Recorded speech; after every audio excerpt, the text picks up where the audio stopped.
Hello and welcome, Andy and Jarid, Cleveland and beyond. I'm Jared Watson along with Andy Billman. This podcast, of course, is a part of Waiting for Next Year. Check out the site, waitingfornextyear.com. They've got all original Cleveland sports content. You don't want to miss it. Today's show, we're going to talk a lot about the Cleveland Indians. And, of course, our focus at the moment is with Trevor Bauer throwing the ball into center field over the fence at Kansas City. Mandy Bell is going to join us in a little bit, and we're going to get her perspective. Mandy Bell, of course, Indians beat reporter, MLB.com, Indians.com. Check her stuff out. And we're also going to look at kind of the outlook for the Tribe as they are in a fight with the Twins to really try to grab control of the AL Central. We'll get some Bauer thoughts, Bauer's apology. We're going to talk about that stuff. Andy, let's jump right in it. Trevor Bauer, really, it's an old term. You've shown his ass. Cleveland Indians. He had one of those moments in sports where people are going to be like, Jose Canseco gets the ball off the head. There's a lot of other moments in sports where you go, I kind of remember where I was at when these moments happen. Bench clearing brawl between Pedro Martinez. He throws Zimmer down. The moment in the White Sox Royals where the first base coach for the Royals gets attacked by two White Sox fans. These are all moments in baseball. Nolan Ryan and Robin Ventura. Yeah, Robin Ventura is a good example. These are all moments where you're on the wrong side of the story. Trevor Bauer certainly was on the wrong side of the story. I'm going to go to the play-by-play of what I was doing with Jared yesterday, because I thought I kind of really put into perspective what was going on. When everything that teed up that game, people didn't watch it.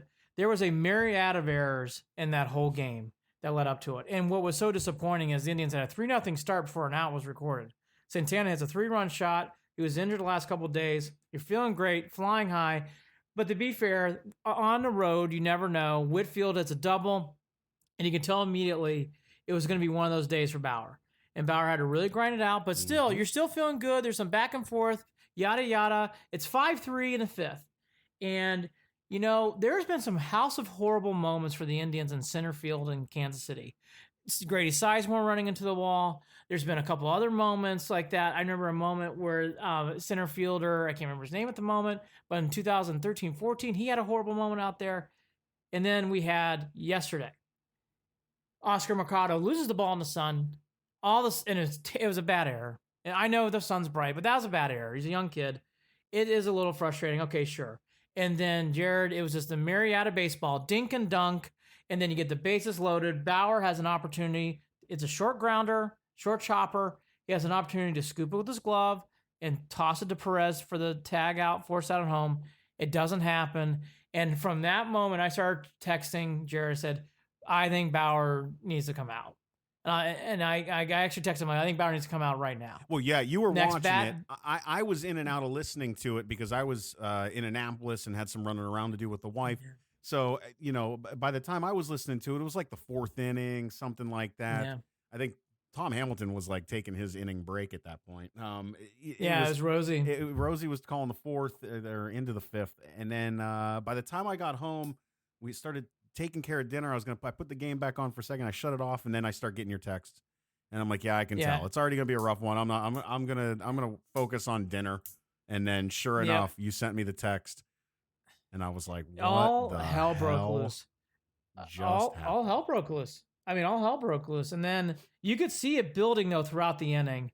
And then the moment happens. Bauer, I still haven't seen a replay of something, but I guess he took the ball. Something happened there, and then finally he got another ball, and he throws it. We've all seen it now. He throws it to center field. Well, yeah, that's the case, right? He threw it into the net behind the home plate at first. Correct? Home plate, which I have not seen a shot of that, but I guess that's what happened. Also on that play, before he gets taken out, if you watch the replay, I'm not trying to nitpick, but I think it needs to be noted.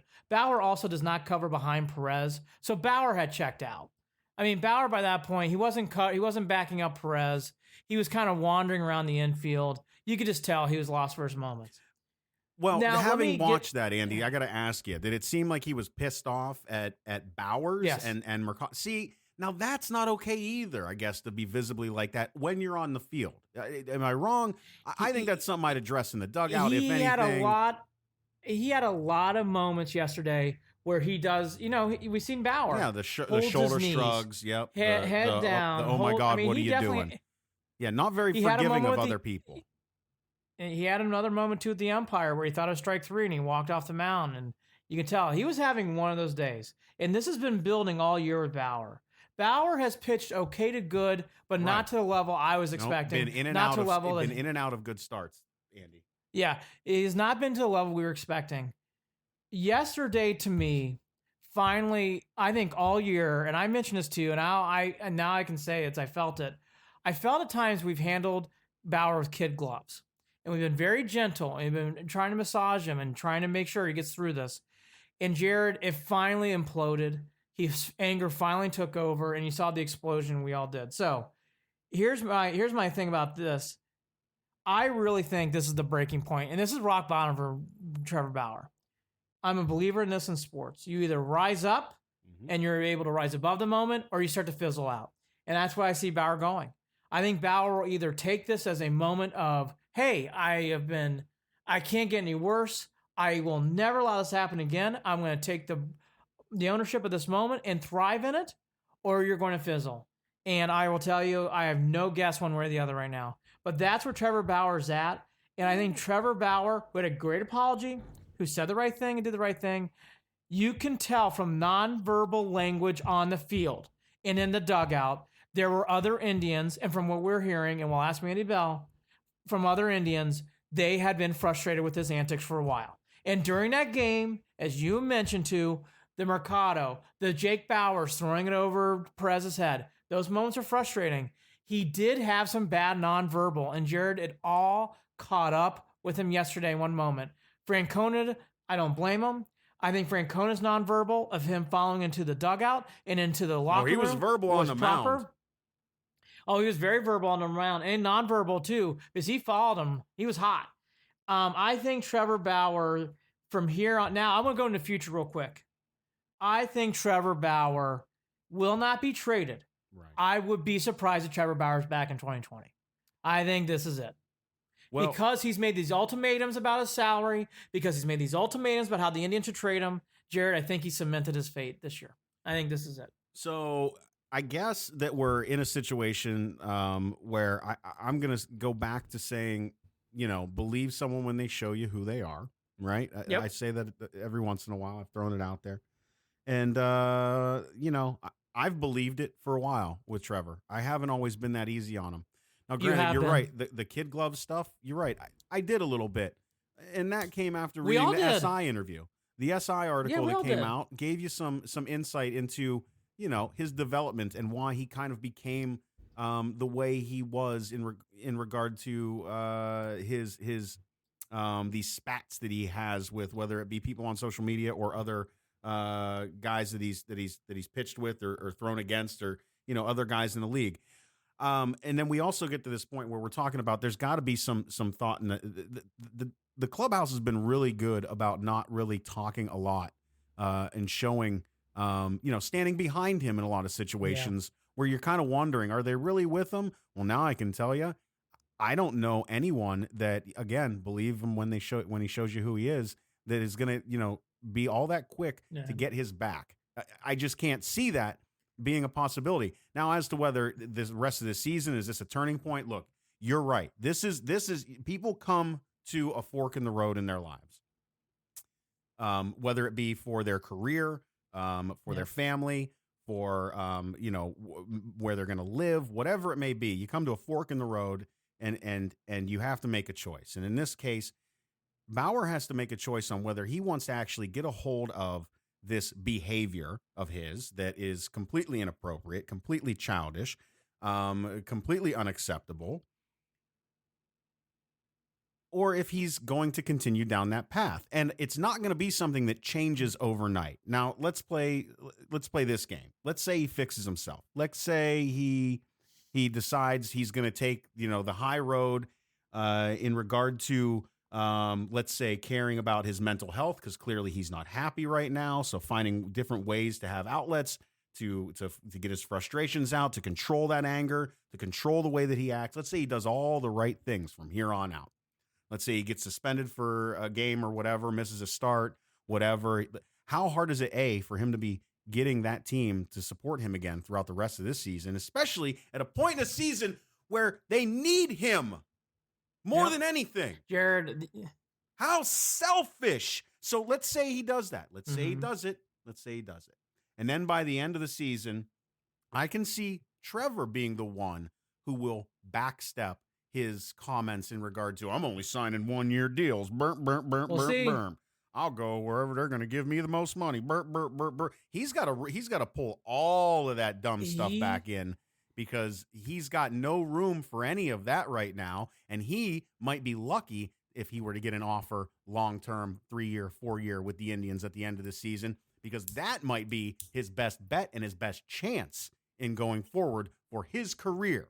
Now, I'm not saying he won't get paid more somewhere else. I'm not saying, I agree, you know with what? You. After the I time, agree with you. You know, he can take a 1 year here and a 1 year there and get paid and blah, blah, blah. But how long is that going to last? How long are these teams going to get his back if he's just a rental? Nobody wants that. The only team that has ever given him the patience is the Cleveland Indians, that has stood there. Tito, he owes Tito. I can't even. You shot yourself in the foot, Trevor. You made an ass of yourself. You embarrassed the team. You embarrassed Tito. And you did it at a point in the season where you're this close to grabbing the Central. You're so close to doing it. And a loss was fine. I don't give a shit about a loss. There's 162 games a season. I'll take a loss. I don't give a shit. Don't tell me that this was you. I'm sick, and I don't want to hear any of these morons. I won't name call. I don't want to hear anyone tell me that this is acceptable. It's not. And by the way, it's not. I care about a lot of shit in my life, by and the way, I don't for how act much I'll defend like a fucking Clevelanders. child. That is not how you act. And he's right. Trevor Bauer said this, not Jared, not me. That was a dangerous play he did, throwing that ball in center field. Jared, that was dangerous. That could have gone. Can you imagine if that ball slipped? Can you imagine? And smash Lindor or Freeman? Yeah, in the face. Or Freeman in the face, exactly. I mean, Freeman jumped out of the way Freeman for a reason. Flinched like crazy. Yeah, he did. I mean, look, people. That's a bullpen. That's a bullpen out in center field, right? I don't know what's behind there. I've been to Kaufman. I forget. But leading to your point, you don't know if that's going to hit someone in the head. Oh, I agree. And he said it too. I mean, look. Before we get to the apology, you hit on something that I was going to mention. If he wanted leverage to negotiate with the Indians, that leverage is gone. Because he's going to actually have to probably take a hit to come back. And I think the Indians have all the leverage in the room to say that now. Now, here's one thing that I do believe, and I don't know if this is going to happen, but I'm going to throw this hypothetical out there. And I think it's a positive one. Trevor Bauer was not going, his season was not going correctly. I kept mentioning on this podcast, he's the ace. He's the ace. I did that kind of a purpose because I think he is the ace. He needs to be the expectation that you had. He has to be the ace. And you know what? Yesterday, I think happened for one. If there's one positive that needed to happen for him to wake up, like this isn't going correctly. You've had a wonderful PR run. You've had a wonderful attention grab run. But honestly, if we're being truthful, you didn't make the All-Star game. Your ERA is closer to 4. It's probably over 4 after yesterday. You've given up a lot of home runs this year, and we know that's not your standard. And you've had a hard time explaining it in press conferences. And I like Trevor Bauer. I want him to win. But Jared said it, and I agree with it. I'm going to double down. You can't do what you did. And by the way, it does not show fire. It shows frustration. It shows anger. I'm just going to say lack of control. It's a little Bobby Knight-ish. Lack of impulse control. Yeah, exactly. It's a little Bobby Knight-ish. It's a little something where it's like that's kind of there's something scary. There's something to say about this type of behavior that for some reason at this point, and listen, I'm not on ESPN. For some reason at this point in our country right now, this sort of behavior is looked at as if it's a positive. It's not. And I got to tell you, there's nothing positive about being an ass. You were nothing. You were supposed to be competitive. But you're supposed to also keep people around you safe. And Trevor Bauer was not safe yesterday. I mentioned to Jared on text messages, you got to pull Bauer. Why? Because I didn't feel like he was mentally there. And clearly he wasn't. I hope for Trevor's sake he learns from this moment. I hope he rebounds. I think I think he needed this moment for his turning around at 19. So it wasn't going in the right direction. And his antics yesterday were bad.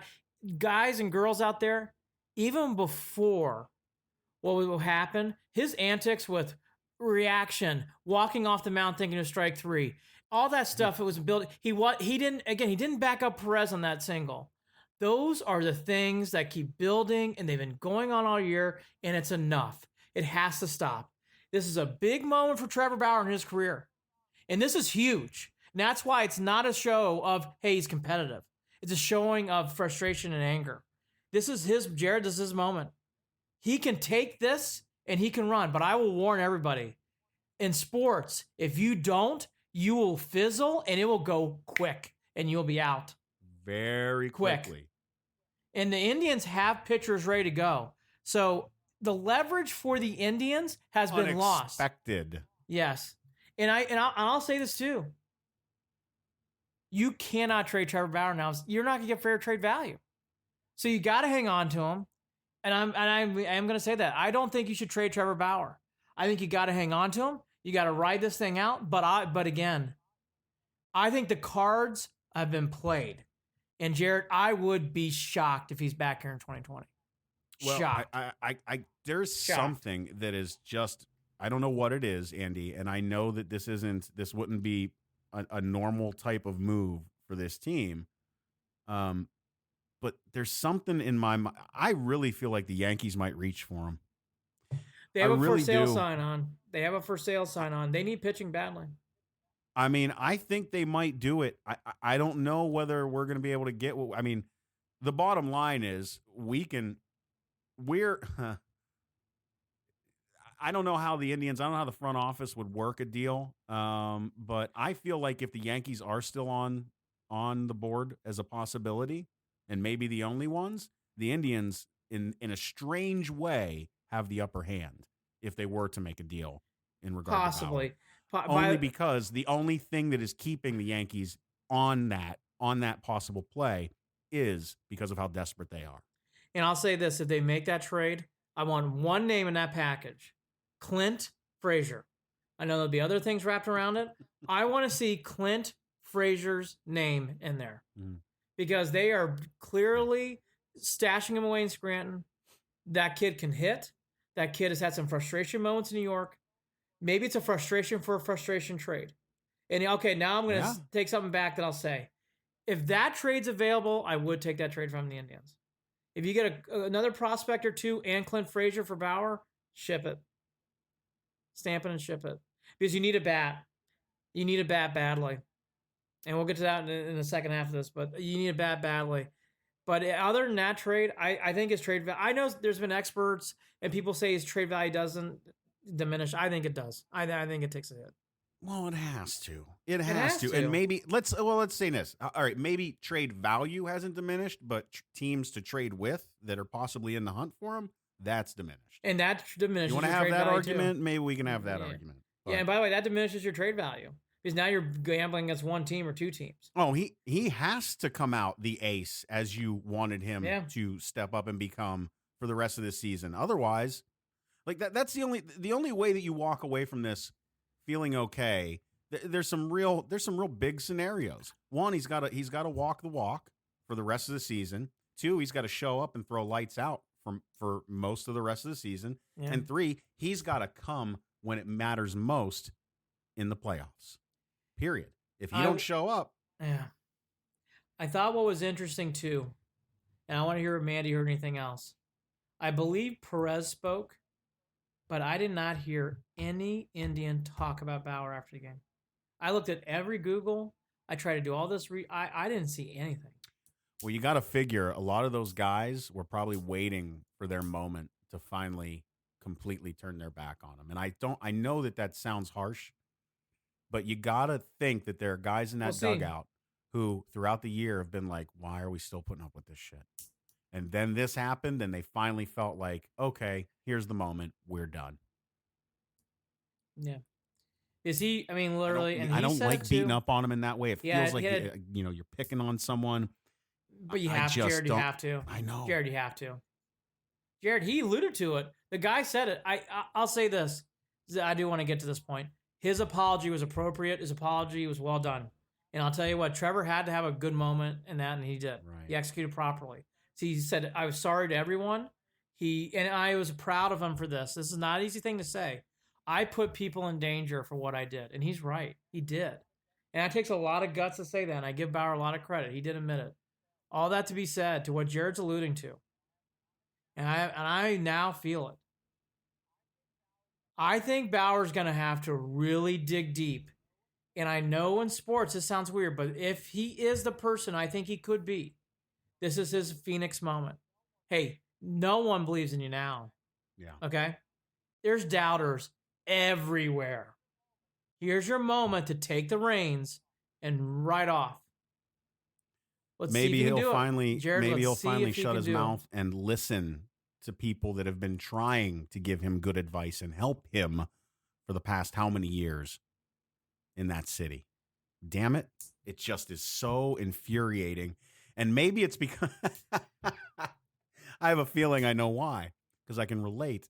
Because when I was in the military, I had let's say one troop that drives me nuts in the same way, where you can tell them until you're blue in the face, and you can love them all day long, and it doesn't matter. They will sabotage themselves to the point where it's up to them to dig their asses out of their hole, and it's up to them to actually sit and reflect and think about all the advice that they've ignored to this point, all of it, all the good advice from people who have lived long lives and experienced way more in life than you have. Trevor's not even 30 years old, but he knows better than everyone, and that's why he acts the way that he does. You better change, Trev, or you're going to keep banging your head. You ever think about that? You bang your head off the wall. Why are you banging your head off the wall when the door's right next to you? You can walk right through. That's what that behavior's like. You can come through the door. It's unlocked, Trev. You don't got to bang your head off the wall until you go through it. There's easier paths. Make good choices. He's at rock bottom. Let's see how he responds. To someone who's in KC that witnessed it, and for her insider's perspective and more, here's our friend, Indians beat writer, Mandy Bell. Joining us, Mandy Bell, Indians beat reporter. Check out her writing on MLB.com or at Indians.com. Mandy, what's going on? Kind of a good time to talk to you, I think, for Andy and I, following the game yesterday and what we saw, the display out of Trevor Bauer. I'm sure you knew we were going to want to talk to you about it. We were planning on getting a hold of you anyway, and it just so happened that happened. So I guess why not? Let's start with that. Mandy, what in the world was that yesterday? That was Trevor Bauer just at his breaking point. I mean, you could see the emotion wearing on him throughout the entire start. You could see it as early as whenever Jake Bauers had his throwing error to the plate. He steps on first and he tries to throw home, and he airmails it about 50 feet above Roberto Perez's head into the netting behind the plate. 2 runs score, and then the game is tied, and you can start to see Trevor getting a little bit angry and frustrated. He wears his emotions on his sleeve 24/7. He thought in the 3rd inning he was walking off the mound to a strike 3 call. The umpire didn't give it to him, so he had to go back out on the mound after a walk. And I mean, you could just see him living and dying, it seemed like, on every single pitch. And then that 5th inning just started to fall apart. Weird things happen. Mercado loses the ball in the sun. He's giving up base hits. He tries to do a little scoop with his glove about a couple feet in front of the plate and flip it home, and he wasn't able to even handle the play. And then he's frustrated with himself. So he goes back out to the mound, and he asks for a new ball. Everyone keeps talking about the heave over the center field wall, but he started to break down before that. He asked for a new ball, and he chucked the ball that he had in his hand against the netting toward the Royals dugout. It was like sort of over the on-deck circle. He chucked that ball into the netting, and you can see in the replay where it looked like Sarby was standing there beside Tito, and he was like, "Did you just see that?" And you can see Tito say, like, "What just happened?" And he explained that he threw it over against the netting, and Tito looked up at him, and he started coming up the steps. And when Trevor saw Tito coming out, that's whenever he turned and launched the ball. I mean, an impressive 380 some feet. I mean, that was the throw was impressive. Yeah, I guess I'll give him that. You saw Tito get angry. Yeah. Tito was very angry when he came Lip out. You could see him getting very frustrated. Lip readers have already clarified what Tito said to Trev on the mound, and you can only imagine what happened in the tunnel after that. I know Tito also had gestured over to the Royals after that as well, as if to apologize. When you've got your skipper apologizing for behavior like that to another team, you know that this is not going well. Yeah, and that was, I mean, the second that it left his hand and he threw it out toward the outfield, and he turned toward Francona, he put his hand on Francona's shoulder immediately. You could tell he regretted it the second that he did it. But whenever he walked off the mound, I have never seen Tito move faster. He was charging behind him down the tunnel, and I mean, we all know that Bauer learned his lesson pretty quickly after that one. Tito said that he wanted to keep that between the two of them post game, as expected. Yes. But Right. but yeah, that could not have been pretty. All right, so that's a reaction on the field. What was the vibe? You were in the locker room. What was the vibe post game outside of Francona? What kind of, did you speak to anyone? Did you really see, what was the kind of the mood from all the teammates? Yeah, after Tito, we went straight over to Trevor, and he handled it as professionally as anybody could have. It was probably one of the most genuine moments, and he's a pretty genuine guy. He tells you his feelings straight up. There's no sugarcoating it with him. But for him to go to the level of emotion that he did, it was a really interesting moment. I mean, he was as level-headed about it as possible. You could tell that he meant what he said, and nothing. He had no script on him or anything, but he just rolled right through it, and he said all the right things, and it seemed like he meant everything that he said. He told us that he apologized to the team right after the game. We asked how did the team respond to that, and he basically gave like a I don't really know answer. So you could tell the guys in the clubhouse, it was very, very silent. The guys in the clubhouse were very frustrated with how he reacted. And I mean, rightfully so. It's tough to be standing out there trying to play behind a guy and support a guy that is showing the frustration that he showed, especially in that moment, because he did throw it towards center field, and people started to assume he was angry at Mercado because of the way he played the ball that got lost in the sun. So he went and apologized to Mercado personally in the dugout, trying to say, this was not about you. I know it looked like it was. It was not. And he clarified that with us too after the game.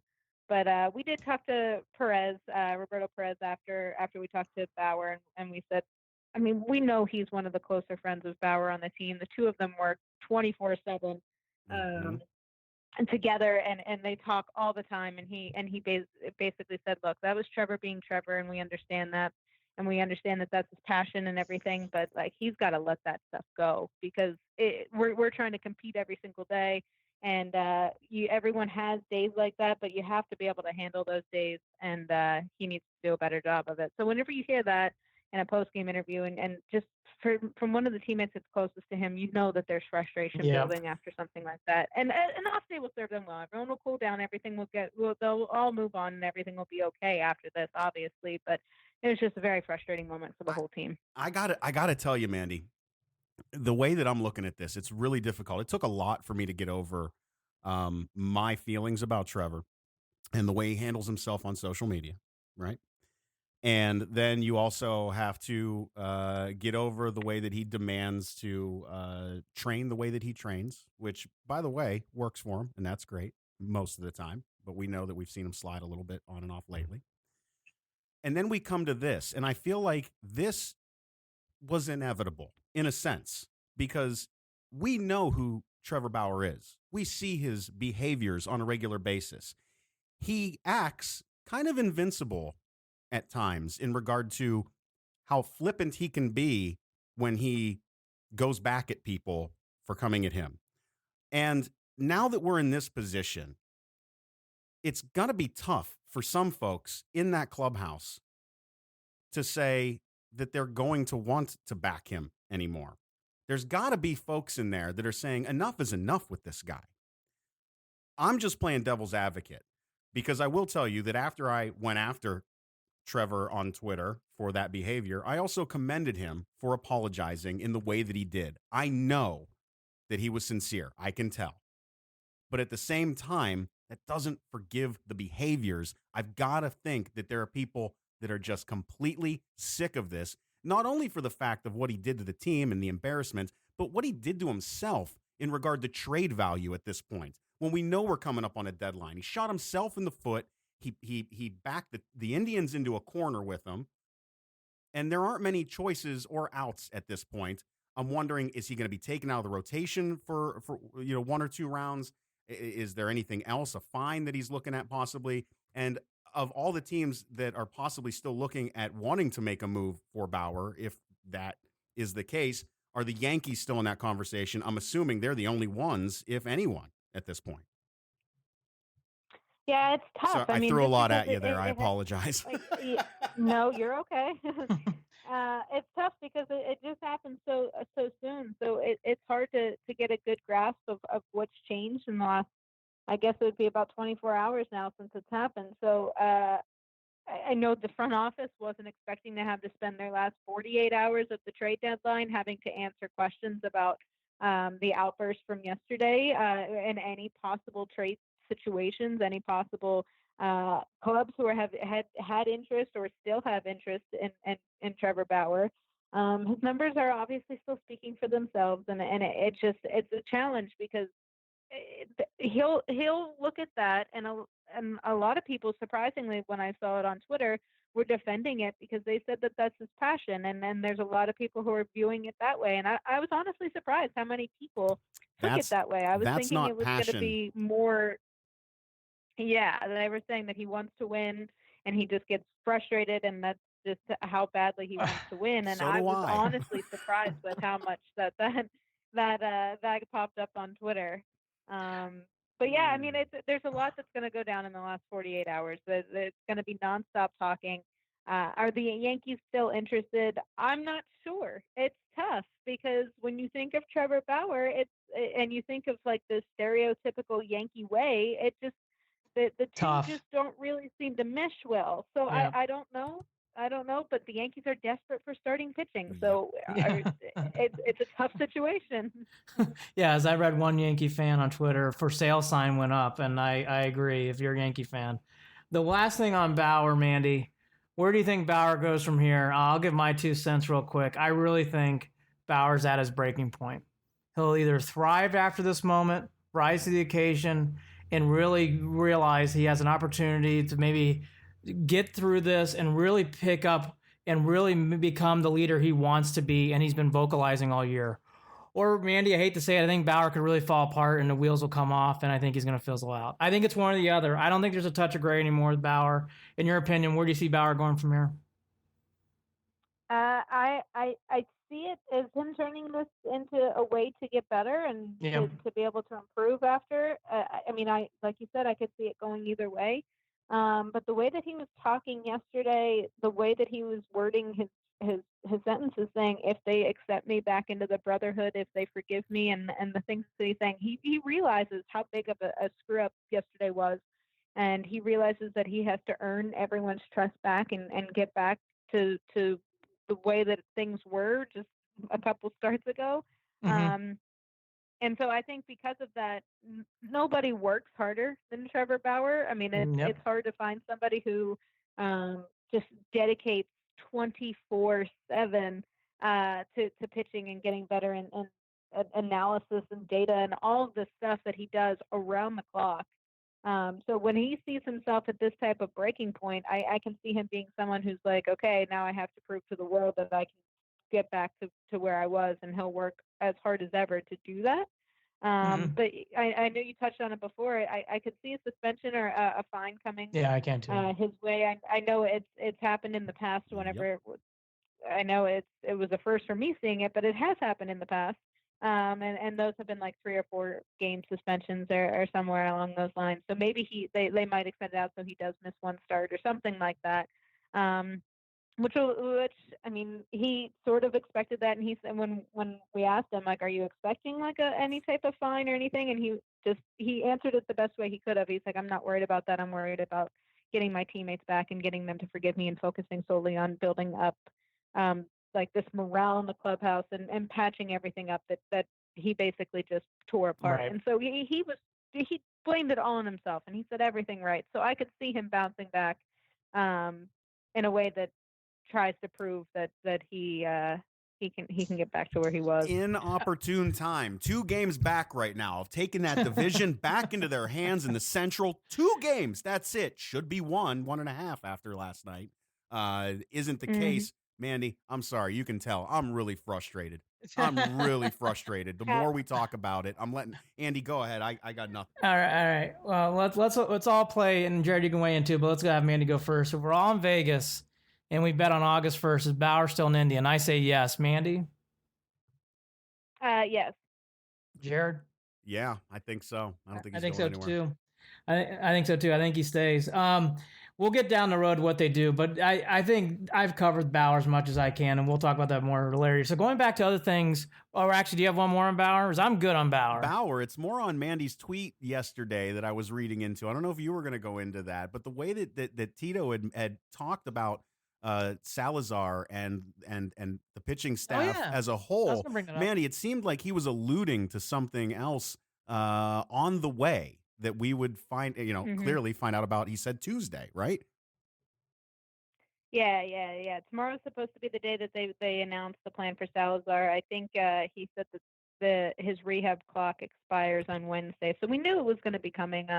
But he didn't want to announce it too soon, and he does that a lot. He says that a lot of times. But there was that little line in there that he said that they need to talk to some people about making sure that there's going to be the right moves and everyone's informed before they announce any plans. So whether that means just clearing roster spots or if that means moving someone out of the rotation to put him in as a starter now, I mean, it's an interesting conversation.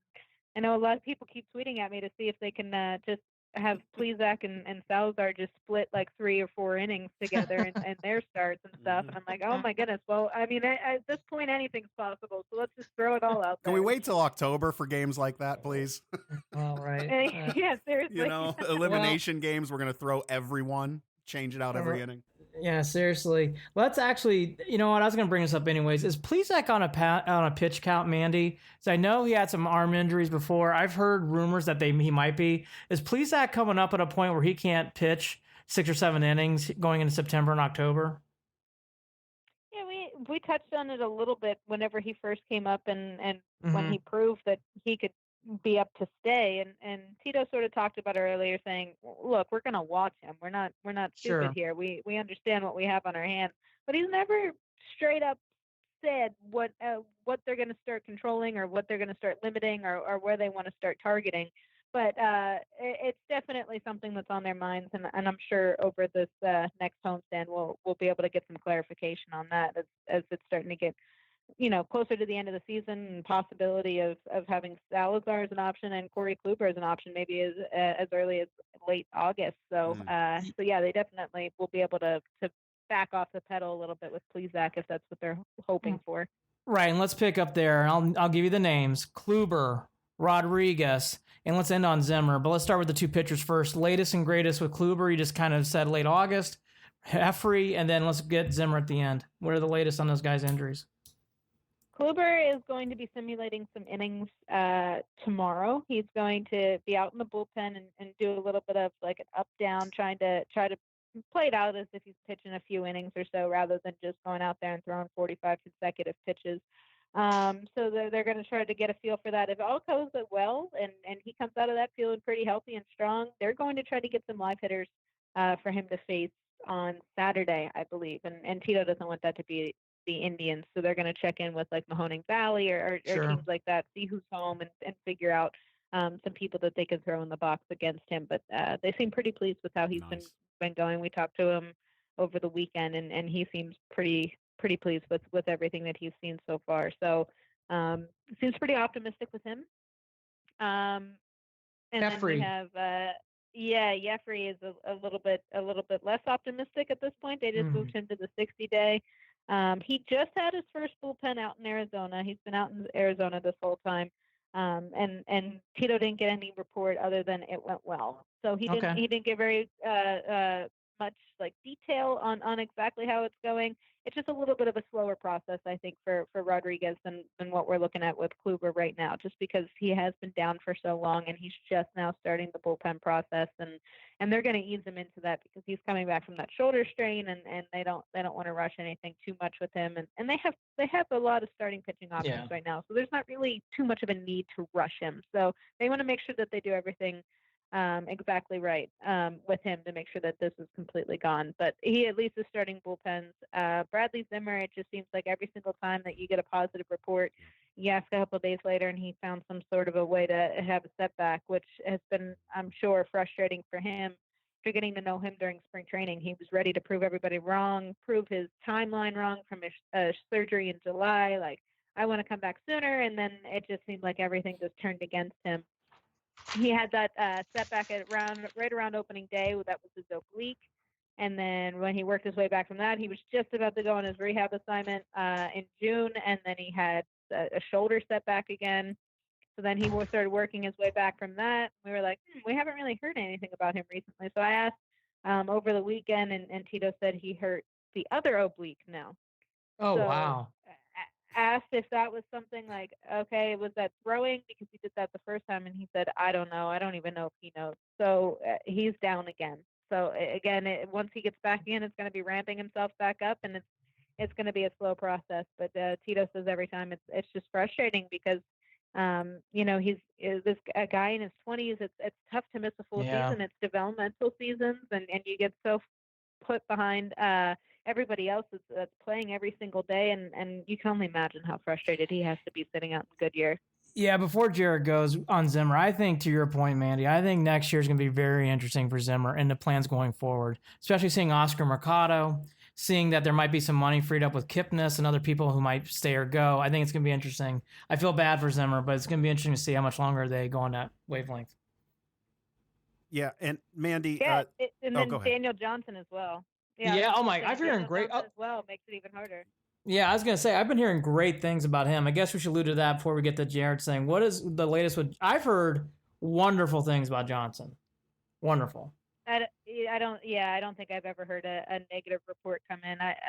When he was about to be promoted up from AA to AAA, we were asking about him all the time, and Tito just everyone just keeps raving about him, and for him to have the futures game and represent the Indians there, talking to him there, he seems confident, he seems ready, he is just chomping at the bit to get his first call up to the bigs, and I mean he's just destroyed in AA and AAA. It's been really impressive. He's turned a lot of heads, and the Indians are looking like they won that Jan Gomes trade back in November with both which Jeffrey we and destroyed Daniel. them on.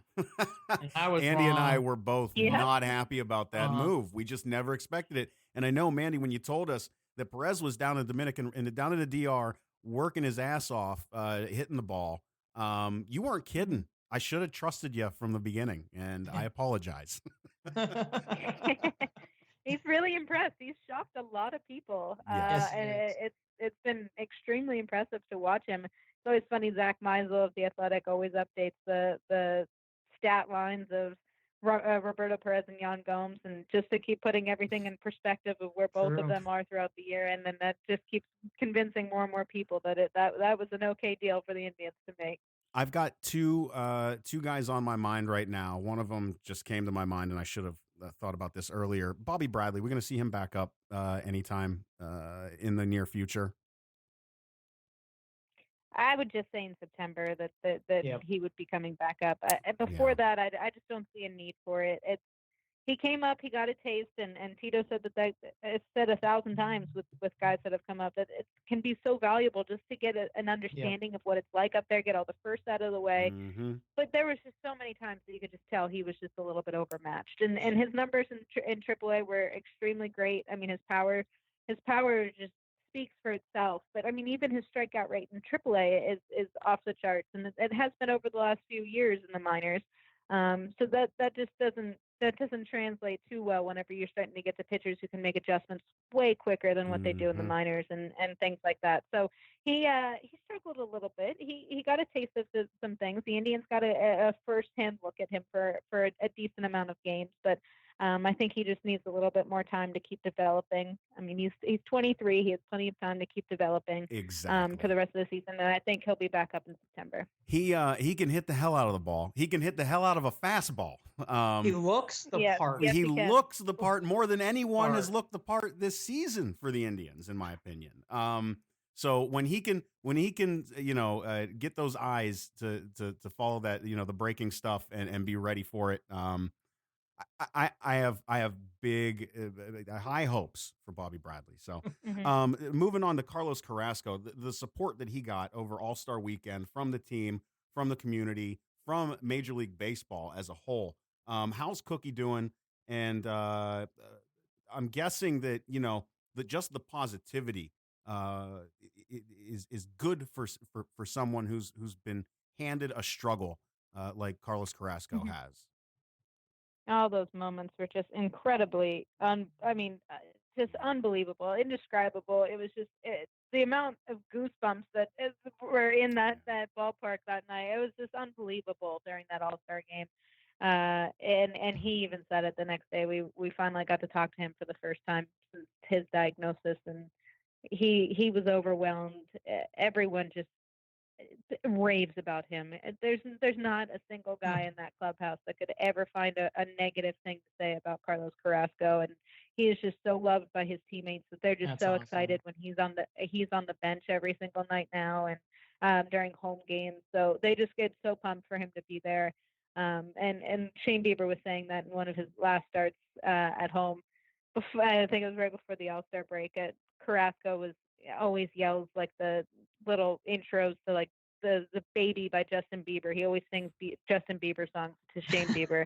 And Bieber was out on the mound and he heard Carlos screaming that from the dugout. And he said, and I just heard that and I just smiled out on the mound. Like, it's just so great to have him back. So just having his presence around, and just not even just for him to be a distraction, has just been so great for the team. They love him. They need him there.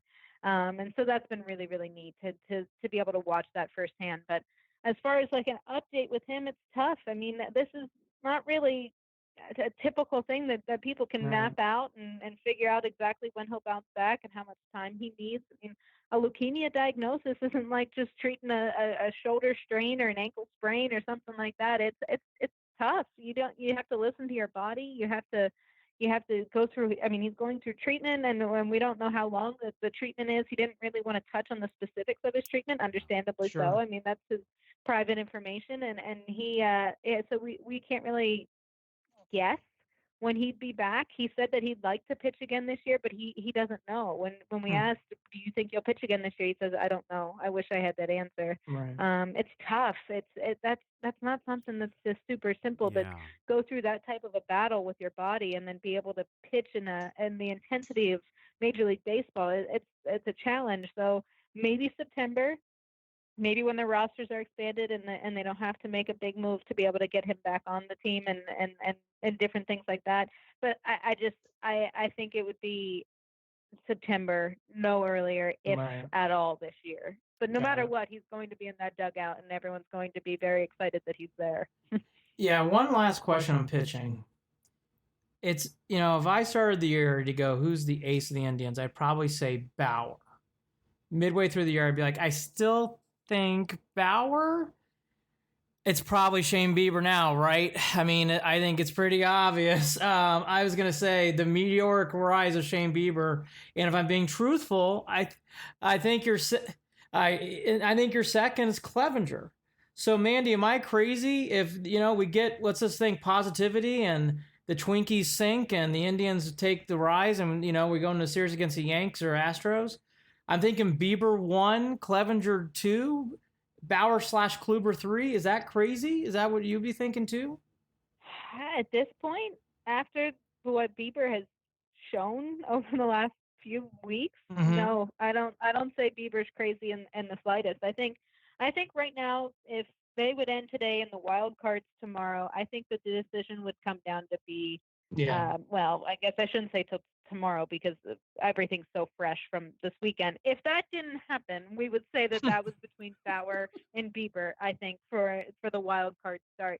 But Bieber has put such a convincing case together. Yeah. And he's been the anchor of this rotation. When he was told in spring training that he was coming out of the chute as the number 5 starter, which Tito doesn't take like to be too much. He doesn't play that up. He's like, as soon as the season starts, then anyone can fall anywhere. But Sure. to be technically the quote unquote number 5 starter, and then you have Carrasco, Clevenger, and Kluber all fall at some point. For him to be the one who stepped up to carry everybody rather than Bauer. Bauer struggled through May as soon as Kluber got hurt, and Bieber was the anchor. For that to be a 24-year-old kid out on the mound doing that in just his second year in the big leagues, I mean, that is just so impressive. And Tito can't fight back the smile anytime you ask a question about him. He loves Bieber. He thinks the world of him and his maturity. He says that every single time you ask the question, he's wise beyond his years. And he really is. And he's proving it every start. He learns from every single start. I think he's putting together a great case that if they need somebody for a wild card game, if that's what it would come down to, he might be the man that they go to. Tito should have Trev shadow Shane. I think that would help. Have him shadow. Just the maturity part. That's all. Just shadow him for a few days. Here's my last thought of on the field stuff. I circled, and Jared and I talked about this often, Mandy. Even before this hot run, the Indians have been hot. The record proves it. I really thought August was going to be their toughest month. And it really starts, if we're being technical, let's just say the Astros is part of this starting on Tuesday. They play the Angels. They have a New York week. They play the Red Sox coming into town. They play the Angels a whole bunch. I think this is a testing month for this team. I know this team, and Francona, which I love him as a manager, is so day-to-day, and that's what you have to be. Being truthful, do you ever get the vibe from the players they know this is a big... I mean, it's always a big month. It's August. But, Mandy, if I'm being honest, this is a challenging month. A lot of good teams are playing every day. It's a big month for this team, in my opinion. Oh, absolutely. This late in the season, this is absolutely the make or break month. This is it. If they can survive this month and come out on the winning side of it, I mean they're going to be in decent shape. But I agree. This month could eat them up. I mean, it's a challenge, and they know that. We talked to Kipnis the other night, and whenever they cut it down to just one game behind the Twins, and he was the most candid that we've heard any of the players. I mean, most of the guys like to say, yes, we understand where we are in the standings and stuff, but we're taking game by game, and they say all the right things. But Kipnis was basically saying, no, we're circling the games against the Twins. We know where we are. We know how big this is. We know we have 10 games left, and there's so much baseball to play and so many things to be determined, and we're excited. We're ready, and he just seems so pumped and ready to take on this August schedule. Because he keeps saying, we hear it on Twitter all the time that we can only beat teams that are under 500, and basically we're ready to prove it. And so they know just as much as everybody else does how tough this schedule is going to be. It's tough whenever you have to end the great run that they went on that sour note, the way they did on Sunday, to start the difficult schedule with that taste in their mouth a little bit. It would have been way better to just end on a high note and try to carry that momentum into this Astros series. But the way they respond to it and the way that they started is going to be important. But it's not make or break starting Tuesday. We saw after the All-Star game, they dropped 2 against the Twins, and everyone started to panic, saying this season's done. Everyone said sell. It doesn't matter in the first week, but overall, collectively as a month, it's going to be definitely going to be make or break. When we're talking about the bats and we're talking about seeing some of these guys come around, we know Carlos Santana has been carrying this offense for the majority of the year. It's nice to see Perez coming around, Luplow hitting the ball, Mercado as well. Frankie had a killer series against the Royals, batting I think over 500 through that series. But when you break it all down, when it all comes down to the fact that we finally are seeing Jose Ramirez back to being himself, how much does that mean to that team, having that bat really just coming back to life in that lineup? it means everything. I mean, the amount of times that everyone has said that they needed Jose Ramirez has been too high to count, and they've been just waiting and waiting and waiting. And Tito kept saying, "I promise you guys, it's going to happen. I don't know how long it's going to take, but when it does, it's going to happen in a hurry, and it's going to be a difference maker." And man, over the last month, it really has been. I mean, it's funny because it was right around when his daughter was born that he started to really take off, and so we asked him if that was his good luck charm, and he said, "Of course, like she's a blessing." And so it's been really, I mean, especially for me, I wasn't here the last year. I mean, I've obviously seen him on television and stuff, but I've been with other teams and in the AL East the last 2 years that I was like, I'm ready to see the Jose Ramirez that's the MVP candidate that everyone talks about. And so now to see him the way he's been hitting now, it's like, wow, yeah, this is what everyone's been waiting for. I understand it now. Well, I'll tell you what, it'll be fun to see it. I think about a month ago, Andy was asking me every other show, what are the Indians' likelihood, their percentage-wise, if you had to put a percentage on them winning the Central, where are you at? And I was down to maybe 1, 2, 3, 4, 5% going into July, I think. And then I'm turning around now and I'm going, holy crap, they came to life. This is amazing. 2 games back of the Twins right now. I'm not even worried about wild card. I genuinely believe this team has got a real shot at taking the Central and possibly pulling away depending on how they play this month, because the Twins have looked extremely shaky. What do you think about that? And then we'll wrap things up for you, Mandy. Yeah, absolutely. I think they have a really good shot at the division. And like you said, I think it was right around the All-Star break. I was looking at Baseball Prospectus. They had like the percentage, the odds and everything that they thought of each team winning their respective divisions, and they had the Indians down at 11% and 13%, like right around that range. I'm thinking, man, that is extremely low. I get it. They were like 4 or 5 games out at that time, or like 4 games out at that time. I'm thinking, I get it, but man, I'm thinking more toward 30%, and they just kept running with it. I was thinking, I kept telling Andy, if they get to within 6, if they get to within 6 by the break, then we'll talk, maybe. I actually think that's how hot the Indians have been. I know the Twins have been slumping a little bit, but honestly, the Indians have been that hot. They really, really have. I mean, they showed the records the other day, but following your point, Mandy and Jared, I think the big thing that I noticed too, this is the fun part of the year. The Indians have not been in a race like this in a while. This is a true race. 2 games, 2 months to play. It's fun. Do you get that vibe? I mean, you got it, right, Mandy, in the clubhouse. Everybody knows this is a dead. I mean, I see this going all the way down the last game. I really do. For sure. I think it's going to be a hard-fought battle to the very end, and I think it's good. I mean, the last few years where they just basically sort of ran away with the division, it's sort of hard whenever you're trying to get into a playoff mindset. I think this level of competition is good for them, and I think they're enjoying it. Obviously, they didn't like the start that they got off to and having to climb back the way that they did, but I mean, the fact that they did it has them so much more pumped in the clubhouse. And it gives them that much more of a drive than if they would have just been ahead 11 games like the Twins were and then have to lose it the way they did. I think being the underdog has been enjoyable for them, the way that they were able to battle back once they started clicking as a new team, and I think that's going to be something that they can carry with them the rest of the year. There's 10 games left against the Twins alone, so there's just so much room for either team to pull away with it if that's the way it happens, or they can basically split it the rest of the way, and they make up ground elsewhere. But I think it's going to be a battle to the very end, like you said. Well, they seem to be a team that's ready to face adversity and step up to those challenges. You know that all falls on Tito and some of the vets that are in that clubhouse. Mandy Bell, thanks for joining us.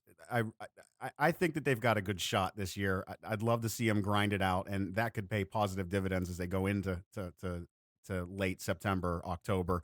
Fingers crossed. We'll talk to you, of course, before then again, sometime in the near future. Mandy Bell, Indians beat reporter, MLB.com, Indians.com, for all her great stuff. Mandy, thanks as always for joining us. Yeah, thanks so much for having me, guys. Thanks, Mandy, for that. She was wonderful as always and really gave us some good insight there towards the end, kind of breaking it down. And, we alluded to doing this podcast. August is everything. I really think this is the make or break month for this team. If I'm being a fair and equal moderator, I think truthfully the more talented team is the Twins right now. I think the Twins have a lot more things flowing through it from a schedule perspective as they went through a tough part of their schedule. They now get to watch the Indians do the same. And again, Jared alluded to at the top of the show, it's not just, it's obviously a lot of Bauer today, but if we're going back to the team for a second, they had a good road trip. They did some good things at home, but, beating the Royals and beating the Tigers is not beating the Astros, the Angels, the Yankees, and the Red Sox. So it'll be interesting to see what this team is made of in these moments. And, the Dan Plezak's in the world, and I like Dan.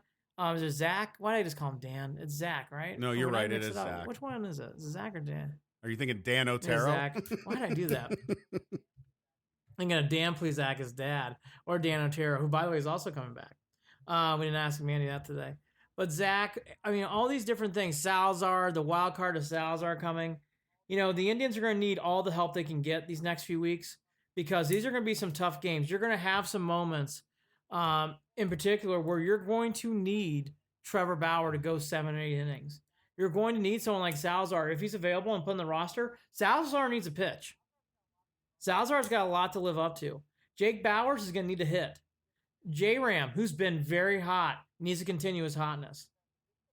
This is a big month for this team, Jared. I'm really interested to see if they can continue where they left off, even after the loss yesterday. Because they've had the silver lining behind it all is the fact that they're the hottest team in baseball right now, and that their bats and that they're hitting better than they've hit all year, and that you've got guys that are going to end up within the next couple of years being all-stars in this league. Mercado being one of them, even though he lost the ball. Just outstanding. Luplow has really shown out above expectations. Perez with the bat. As we talked with Mandy, it's just Santana's having a dream. There's a lot of potential for this to come together, and I got to tell you something else too that I didn't know, and it makes me feel a lot better in regard to the cohesion of this team. Is they've got a group chat. I don't know how you feel about group chats, Andy. I've got one with a group of friends that I served with when I was with the Air Force Thunderbirds. There's like 7 of us, right? Including our spouses are on there. Mm-hmm. And we've been using that thing for years. And when I think about it, I'm like, wow, it's a tight group of friends, right? We're really close. The Indians have that as their whole team. Their whole team has been busting each other's chops, talking about the year, talking about improving, all on a group chat.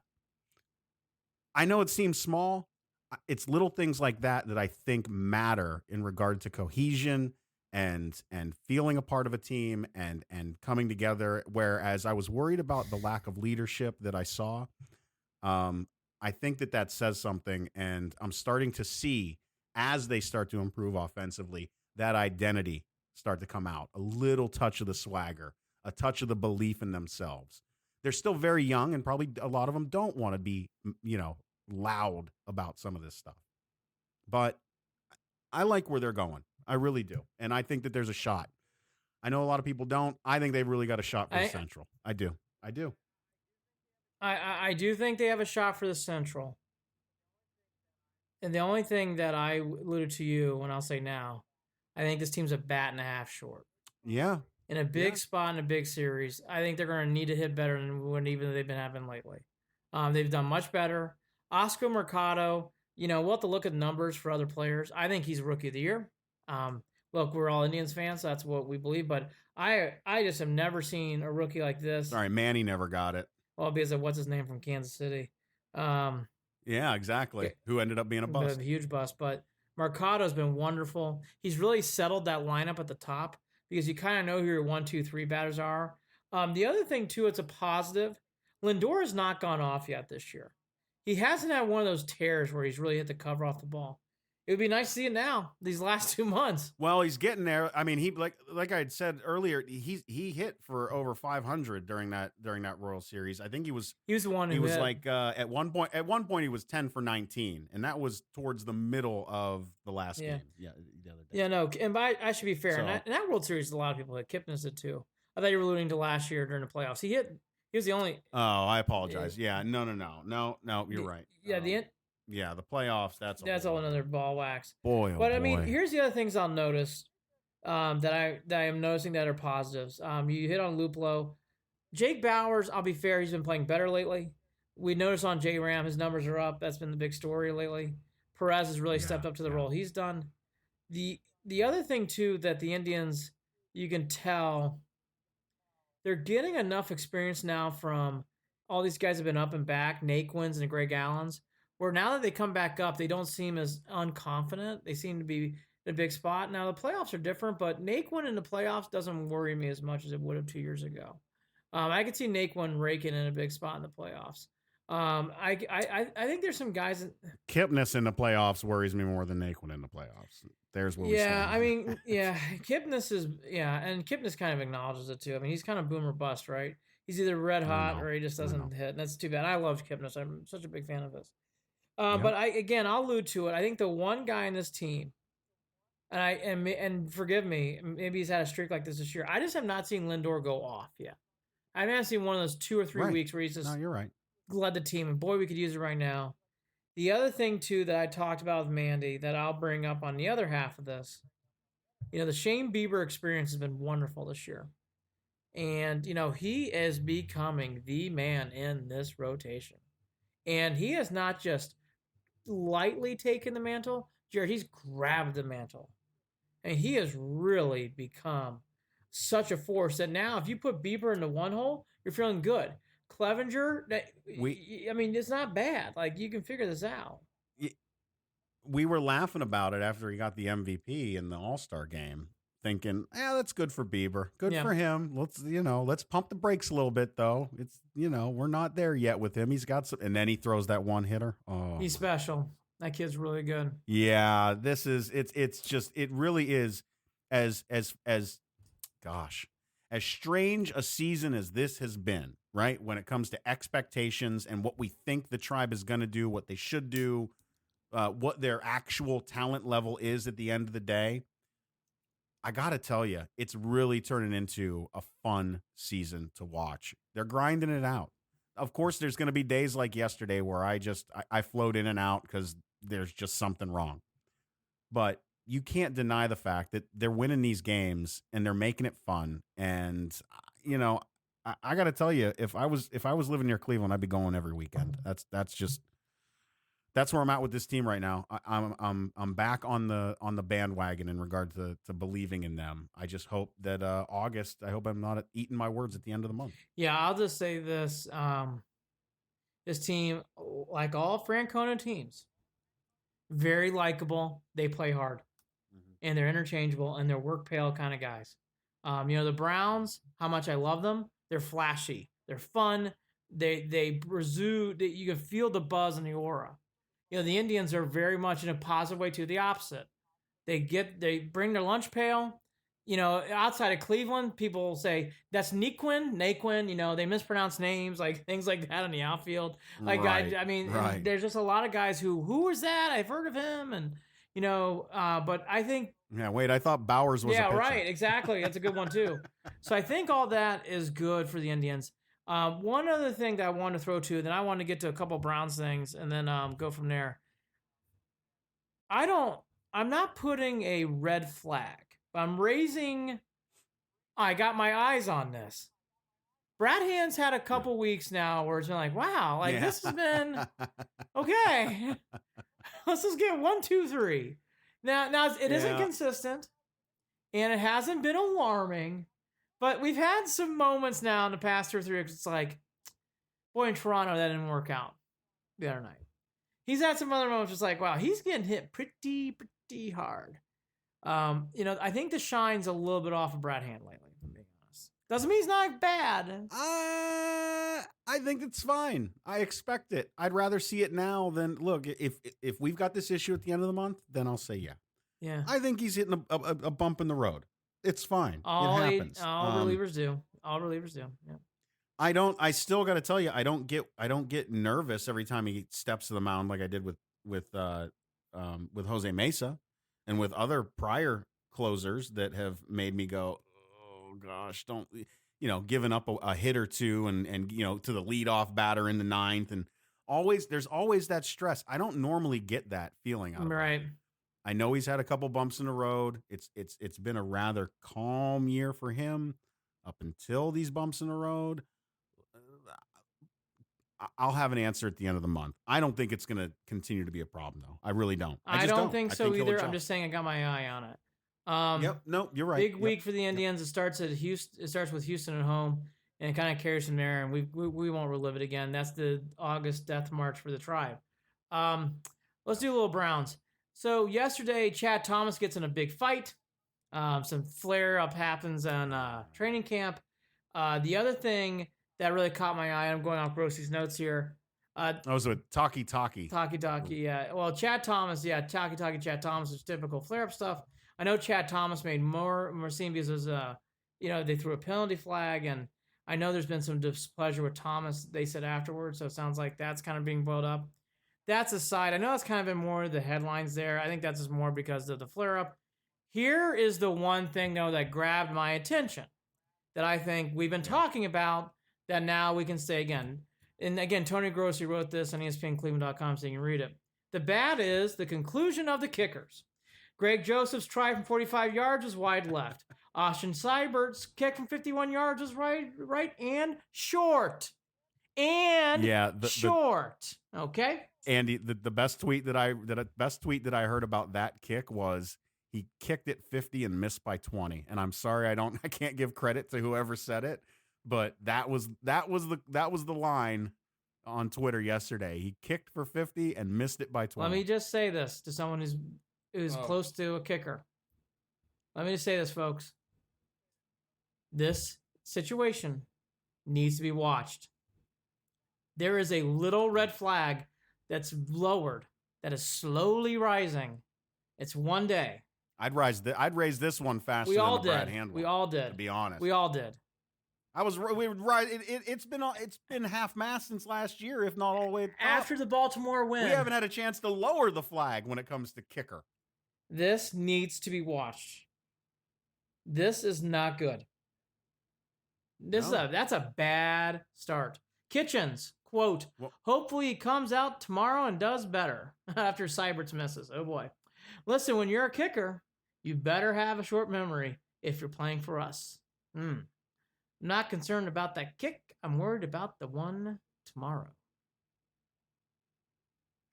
All right, I get that. Coach always talks about living in the moment. It's he cares about, he doesn't want people to remember yesterday. He wants you to be your best on the day, the next day.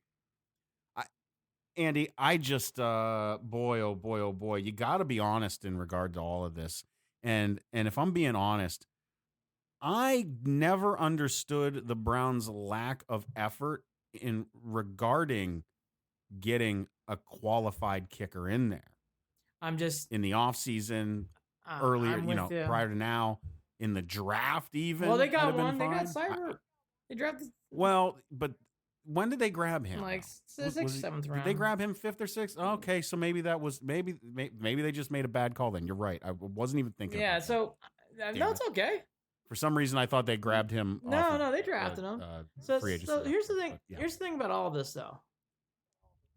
And Jared said it perfectly. This shit better stop fast. And I mean tomorrow's practice, today's practice. Mm-hmm. I don't want to fucking read bullshit like this all year round because this will cost the Browns a couple games. Yeah. And I'm not mad at the kickers. I'm actually mad at what you said. Treat this seriously. Get this fixed. When you saw a problem with the defense, you did a good job. You got Larry Murray, and I will compliment all that. And you can't fix all these holes. But this is an eyesore. Let's see what happens. Let's see if Seibert and Joseph can rebound. I will say this, though. Joseph aside, I have not read one positive thing yet about Seibert. I'm waiting for the positive comments to come out. I mean, am I wrong? We're going for 2 every time, Andy. Going for 2 every time. Didn't the Steelers do that? Didn't they have to do that a couple years ago? Last year, 2 years ago? Everybody doesn't listen. I will. It's going to cost them. They lost 3 or 4 games last year because of a kicker. You think that they'd... I know you don't want to... I know Coach Kitchens doesn't want to think about yesterday. He wants to focus on today. Again, but Yesterday is what got us in this situation. Got to pay attention to it a little bit. The special teams coach, all this stuff. Heed this warning. I have yet to see anybody yet say, hey, the kicking competition is getting settled out. It's a definite. The last thing too on this. Seibert, it's early. He's a rookie. God bless. Get settled. And by the way, I am a believer in that. He just came from college to pros. Get settled. Sally, buddy, you're on the wrong team. You better get settled fast. Better get settled fast. Yeah, we don't have time. I mean, we don't. The clock's ticking. As soon as they assembled this, well, what is hopefully the juggernaut that I believe it is. It can be. Look, it's early. It's one day of bad kicking. It's one day of bad kicking, but one day of bad kicking at practice. Jared, I'm not gonna say anymore. I agree with you. I am freaking out about the kicker. I am freaked out. I'm freaked out. I cannot. The kicker, replay that Baltimore kick. That's your guy in a big spot. Enjoy. The good, the good that came off grossly too. I'm basically reading his article at this point, but I'll take one more because I know this has been talked about. Cool. Thanks, Tony Grossi. Thanks for the content, Tony. Because I know this got talked about a lot. The defense has really won the day so far in practice. Sounds like yesterday, Chubb and Dontrell Hilliard had a nice day in the running game. Finally got going for the Browns. I don't really take as much in that stuff, but it all equals out throughout the preseason. The one thing that Jared, I was going to allude to anyways, though, that I've been overhearing from everyone is that the defense looks a lot better. You're hearing that from a lot of people. And well, that's one of the reasons why there's some headbutting going on. Absolutely. Some of the argument is Taki had to get talked to by the running backs coach because of it. All I've heard is Myles Garrett's been in the backfield all day at today's practice. Yep. And Greedy Williams. Defense is Greedy Williams. And Baker had to yell at his guys when he was at one point in practice 2 days ago. Yeah, no, it happens. Because I think he got flushed from the pocket. So I guess my point is all the frustration that we're hearing that's happening. It's happening because of these strange positives on the defensive side of the ball. I mean, you can just hear. It's got a lot of potential, man. And by the way, this is not from one source or one article. You read it everywhere. Everybody's raving about the improvement on defense. The other thing too, you hear a lot about. I kind of said his name is Greedy Williams. He has made an instant impact on this team, and for a team that didn't have a first-round pick, look, they can't hide it because they're so excited. Greedy Williams is going to play this year, folks. Him and Ward, man, yeah, him and Ward might. I would have the pick-off count, turnover count. It's going to be great. Forced fumble count. It's gonna. It is. Browns are exciting. Just hopefully they're not down 2 with a field goal to win. Outside of that, I think they're in great shape. The only other thing I got real quickly that, I've been noticing a lot, Jared, that, we kind of alluded to, and I just want to bring up again, is I heard Michael Irvin today on First Take. The bandwagon's starting to be jumped on by more and more people nationally, not just the Browns are being talked about. Michael Irvin thinks the Browns are going to be very good. And I'm starting to hear that from more and more people. That are not from Cleveland, that are not Browns fans like you and I, that have a neutral opinion saying, I think the Browns are going to be really good. So there is a mounting momentum for the Browns. You can feel it. I agree with Jared. We overthink things and whatever. I agree with Jared said it first. And look, this team's loaded. This team is going to be so good. And I think the defense, I think it's going to shock people how much it improves. I think it's just going to be shocking.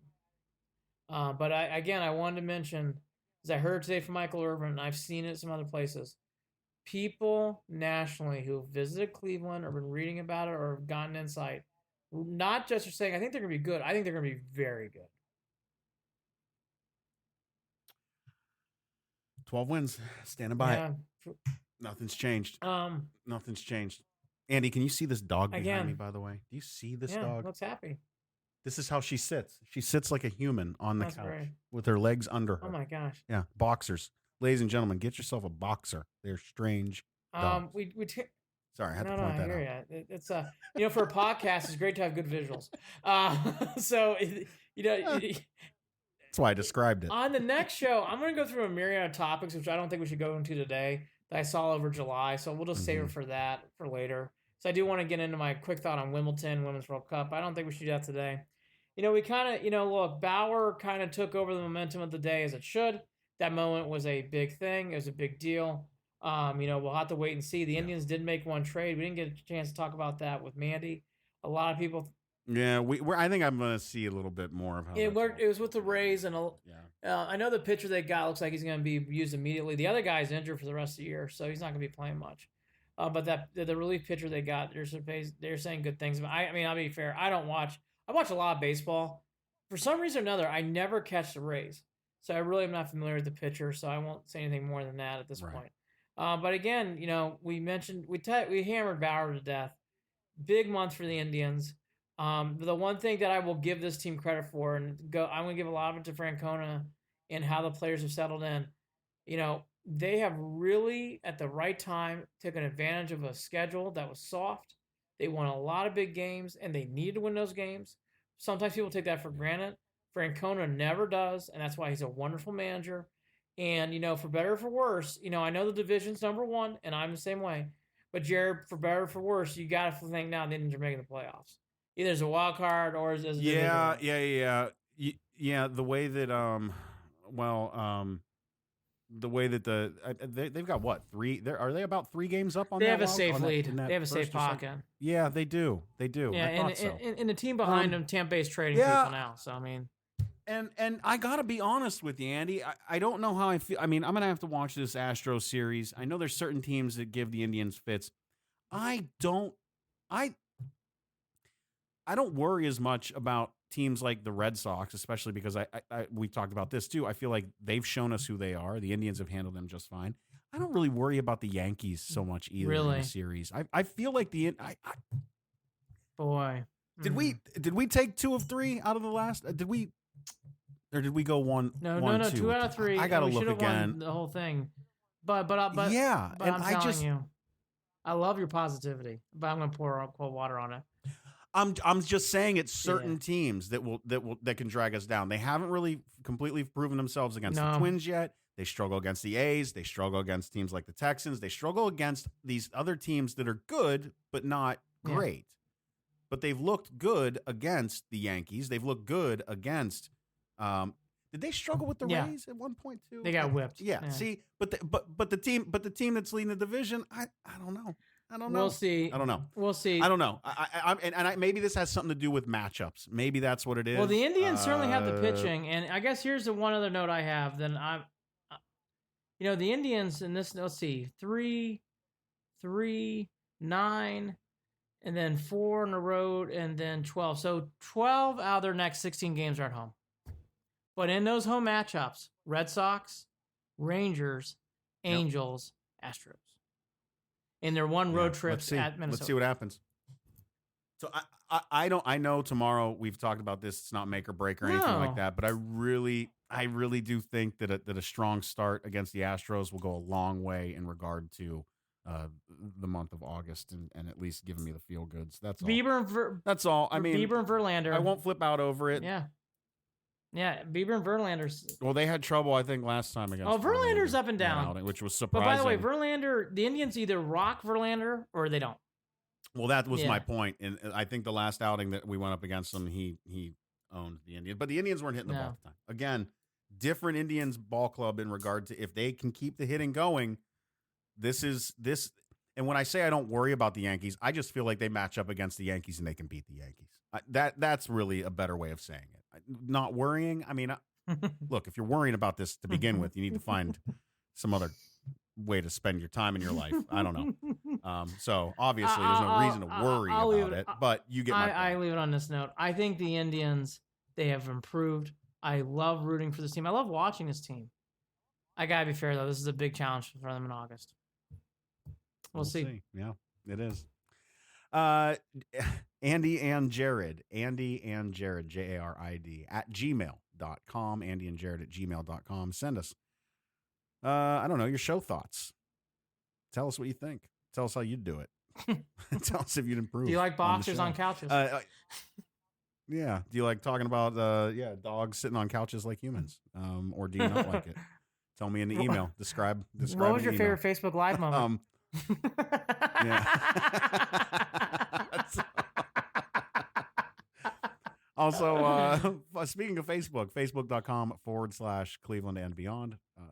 Facebook.com/Cleveland and Beyond. On Twitter, @CLE and Beyond, @CLE and Beyond. AndyandJarid.com, ClevelandandBeyond.net. That's where the podcast is sitting right there for you to listen to download, to share with your friends, share with everybody, by the way. I should ask this on every episode, I think, at this point, Andy. Look, I know there's a good-sized group of you who listen to the show on a regular basis, and it means the world to both Andy and I. We thank you. We've really worked our asses off for what is now the 54th episode, which is today. And I'm grateful for the fact that people actually take time out of their day to hit play and listen to us bitch and moan about Cleveland sports once a week when we're on that regular schedule. So if you like the show, rate it on iTunes. You can find it right there on iTunes. You're probably subscribed to it on iTunes. Give us a rating. Give us I don't even care if you leave a comment, but if you give us a rating, whether it be 2, 3, 4, 5 stars, whatever, we'd appreciate it. And if you share it with a friend, we'd appreciate that too, because that's how this show has grown since the day that we started. Yes. We don't put a lot of money behind it. We haven't locked in any long-term sponsorship. Oh, you'd be hearing about it if you did. Yet. No, don't you worry. Oh, yeah, exactly. We'll be doing the readers when that stuff happens. But at the same time, growing this from a grassroots level with Indians, Browns, and Cavs fans alike, sharing it from us to you, we appreciate it more than anything, and we would love it if you shared it with your friends. So I'll leave it at that. He's Andy Billman. I'm Jarid Watson. Andy and Jarid, Cleveland and Beyond. Pull your head out of your ass, Trevor. Dust Rise off. up. Rise up. Rise up. Be Rise the up. ace that we know you can be. The Indians need you. You're going to have to put in hard work to earn their trust back, though. We understand. But you can do it. That's it. Talk to you again soon. Take care.